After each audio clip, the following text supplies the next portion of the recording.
going across the part of the Mekong Delta that goes over to the Silk Island, which is where the park is, the Silk Island Park. It's really more of a demonstration park than anything else, but it's a nice park area as well. So we're waiting now for the ferry, and we'll see the ferry coming in here in a minute.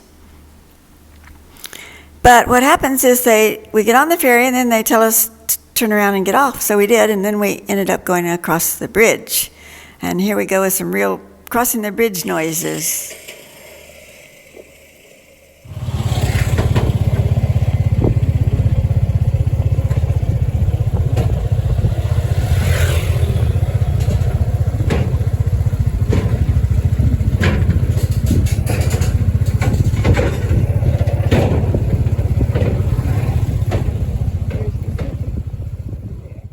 Get a really nice view of the river here, and coming outside of the city and into the country where it's so quiet.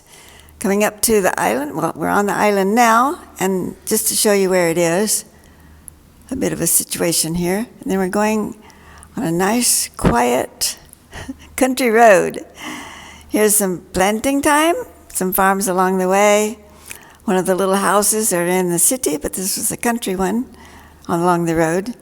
These are ginger plants, Philip told me. Don't forget to get Philip to be your guide. He's so good, and his English is great, and he really knows a lot, and will take you to really cool places. We went the other day as well. I was going to make the video on getting here, but let's see what we've got here too. This is cucumber vines and cows. One of them was hiding behind the bushes.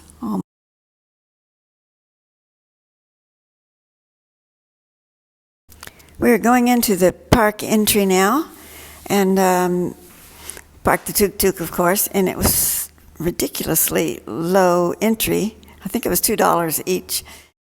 There's a diagram here of the moth's life. The silkworms start with the moth. The moth lays the eggs.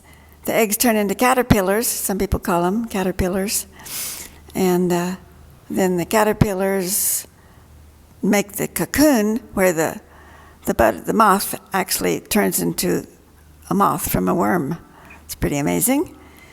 And yes, the excrement is saved to make tea with. An expensive, rare kind of gourmet tea is made from the poop of the silkworms.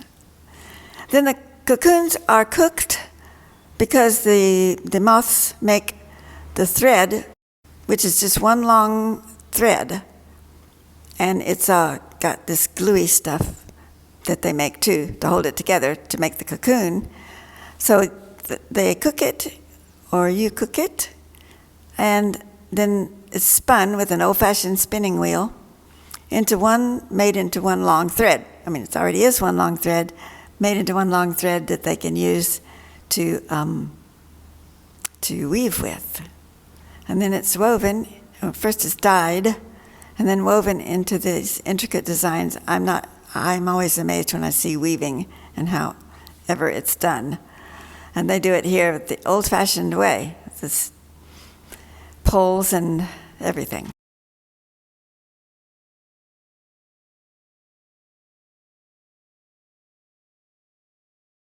Here's some more places right along with the first one, the first demonstrators we saw with the pretty girl sitting cross-legged. And there's several more of the big rooms.